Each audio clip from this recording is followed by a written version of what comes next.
How you doing, everyone? My name is Ryan, and this is Ade, and here we go with another edition of Box Talk. Today, all I got to use the purse bid. 23 million purse bid for a fight in Germany against Russia. Against Wladimir Klitschko versus Alexander Povetkin. One question, Ade. 23 million purse bid. That's almost like a middle finger to America. Yeah. So basically, they're trying to say, we do not need Americans no more to sell fights. It's a fight that doesn't deserve the purse bid.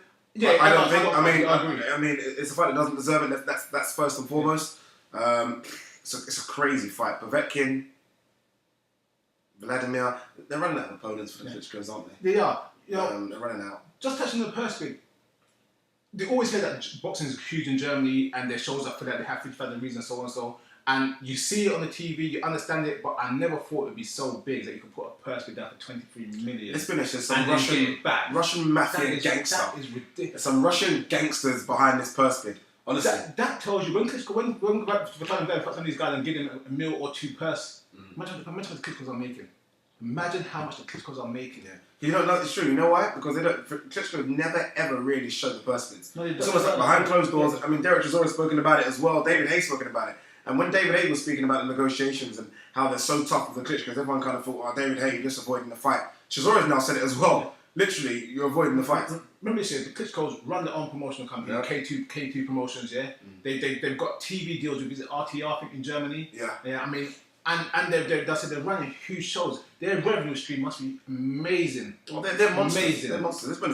They're huge. That's why they don't... They're huge in money and in size. No, you're not wrong. That's why they don't honestly care about America before. There was that time where, Vladimir and Vitaly wanted to go to America and fights, and they have fights in America. Yeah. It didn't work out. They thought, fuck it, let's go to Germany and we'll set up shop there, and they've set up shop well there. Let's look at the fight. Let's look at the fight. Look. You've got two Olympic gold medalists. Both of them. That's as much as Povetkin's got there for me. Yeah, and I'm not saying I'm interested. I'm concerned about Povetkin's development. You know, anyone knows me, you know I'm huge on fighters' development and how they carry themselves, how they get to where they get into. I don't think being up on Hazim Ratman and guys of that level is really going to do anything for Povetkin. This fight's been postponed a couple of times already. Yeah. When Teddy Atlas was his trainer, Teddy Atlas didn't really want the fight to happen. It wasn't postponed. Povetkin didn't turn up. Yeah. He literally didn't turn up. He didn't turn up. I mean, there was a stage where Teddy Atlas thought Povetkin isn't ready for him. Yeah. He's not ready for him now. He's not ready for him now. I'm not saying Povetkin's a worse fighter than he was with Teddy Atlas, or he was a better fighter. But Teddy Atlas is known for his dedication to detail. Just his honesty. And his honesty and breaking things down in a certain way. And he said he weren't ready then, and he was showing certain things with him now. And I would say that Povetkin had more complete performances under Teddy Atlas. Not great, but more complete. The people he's been fighting recently and how he's fighting them, I'm not too impressed. Come on, you cannot. Yeah, I mean, Huck, sorry. Yeah. I mean, went up and weight to fight him, and that was a close decision. Yeah. You know what I mean? And Huck ain't no massive puncher. You know what I mean? And if you look at half of the press, even in Germany, they had Huck winning. This is it. So it's not like he's had this steamroll of going through opponents consistently, like the Ariolas and those kind of fighters. If he was steamrolling those kind of fighters, we could say, hey, we might have a good fight here. He's not steamrolling anybody. I don't want to take anything or sound really bad or negative, but for Povetkin's promoter to put 23 million for guys that I think no one is going to win the fight, and then they had this whole drug issue thing and the whole drug thing. I'm not saying that's more corruption, but it doesn't look good. No, it's just it don't smell right. It don't smell right. Honestly, if you take the 23 million purse bid away from this fight, we probably wouldn't be doing a video about it. I think that's what they're using to kind of promote the fight. The fight's been promoted a lot on the purse bid. It's massive on the purse bid. We've almost got a bit bored, and it's not the Klitschko's fault, so they're winning their fights. We've almost got a bit bored of the Klitschko fights because they're just literally dismantling people so easily. And I think this one is literally highlighted because it's, again, 2 undefeated fighters, 2 Olympic gold medalists. Fights happening in Russia, which is Povetkin's home yard as well. I'm going to watch it. Yeah, I'm definitely going to watch it. I'll tell you what, okay, first of all, I'm not defending Klitschko, I'm just going to defend boxing. You can't fault fighters for fighting the contenders in their division. To be fair, Vladimir's been around since, was it 97? Vladimir's been around the same time, yeah? I mean, these guys have fought everyone known possible to the heavyweight division. I mean, not between them. not individually, between them. So you can't really say it's their fault for not fighting the right people. They fought everyone. They know for them to fight. So you have to fight what's there. You can't blame for taking Povetkin and the fights they have taken. However, Vladimir's going to carry this guy for 5 rounds, 6 rounds, and even though Vladimir doesn't really push the pace, I can't see Povetkin going more than 10 rounds. I can't see Povetkin beating Ariola. No, I can't see him beating Ariola. I saw Ariola's performance against Seth Mitchell. Ariola's a boxer. I can't. Yeah. We talk about contenders, and somehow I just feel like the rankings push people into contendership that don't deserve that contender spot. Povetkin for me is not the number 1 contender right now out there as a heavyweight. I don't think Povetkin could beat Fury beats Povetkin for me. Fury beats Povetkin. I don't think Povetkin could beat Klitschko's trainer, Jonathan Banks. There you go, exactly. And that's not a criticism, but Jonathan Banks is a very, very good boxer. He's a very good boxer. And I mean, if he keeps his distance, keeps his range. Yeah, you saw what happened in the first fight with Seth Mitchell. Yeah, I think second fight, I don't know what happened. I don't know. It's weird. They always say the passion when someone passes away carries them forward. Yeah. But you know, I'm just saying that I don't. Povetkin's got. He's got the Olympic gold medal. Yeah. He's got the promotion team. He's got things going well for him. He just hasn't fought the right people to put in this position for this. I mean, again, if you look at everyone he's fought, has he fought one legit top 10 contender? No, he hasn't. And I think that's the thing about what we're talking about in terms of this era of boxing at the moment.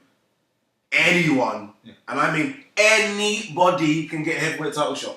Yeah. We're seeing some awful people get heavyweight title shots. How they're getting them, I do not know. So you guys out there, when I say a legit not top 10 contender, I mean someone that's ranked in all 4 of the sanctioning bodies, not the people that are getting rankings by the IBF or the WBC or whatever, and they're not fighting no one. I'm talking about someone that's legitimately ranked by everyone. Yeah, I think that Tyson Fury is ranked number 2 in the IBF. Yeah, something like that. Yeah, someone legitimately ranked. I mean, like he ain't fought no one like that. Yeah, no, you're right. No, I just feel like I'm going to go with you in terms of what you predicted for the fight.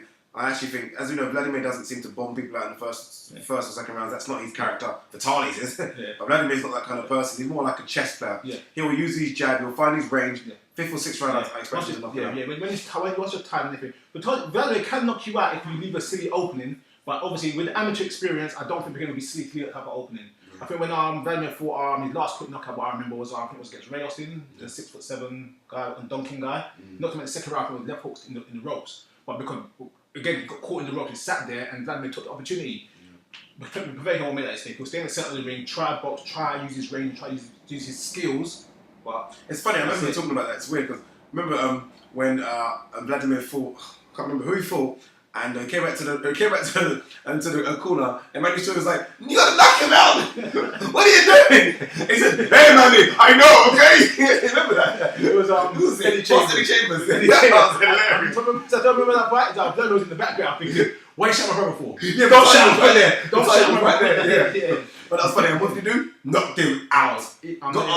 Put him to sleep. I remember after that fight. I mean, we all put on BB with my BB back. I put Fast to sleep. Yeah, honestly. Yeah, it went fast Eddie. No, it was fast to sleep. Honestly. So I feel like it depends what kind of Wladimir comes out. If it's a cautious Wladimir, which it will be, it's a big fight. You know, we just Povetkin, but hey, he's going to someone's kind of home backyard. It's going to be a massive arena, 23 million purse bid. Everyone wants to know about this fight, so I think he'll fight cautious and then he'll knock him out. Yeah. What's your predictions? Yeah, like I said, Wladimir within 10 rounds by KO. It could be earlier, but I think, like I said, Wladimir will soften him up. Povetkin won't make any big mistakes that's going to get him taken out quicker, and it will end the fight.